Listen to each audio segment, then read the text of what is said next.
আমি তো ছিলাম না দোকানে, আমি ছিলাম তো তুই লোক মায়ের খেতো। আমি দুপুরে কালকে থেকে 10 টাকা বেশি নিয়েছি তো আমি কল করে টাকা দিয়েছি। আমি যদি 500 টাকা দিই তাহলে তো হবে জনগণের। তুমি 500 টাকা দিয়ে 1 টাকা নিয়ে সেটা দিনে কেমন মত দেখবো নি।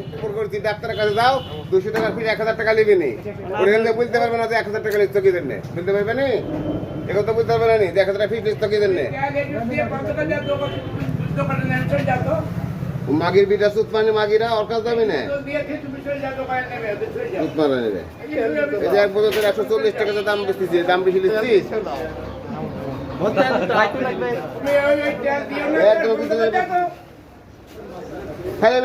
আইসা কাম করে দিল আমার। এখন 200 টাকা বললে বিক্রি নেই, ধর দাও বলে গেছে যে আমার কাছে পাঠা দিবেন, আমি চাল দেবো।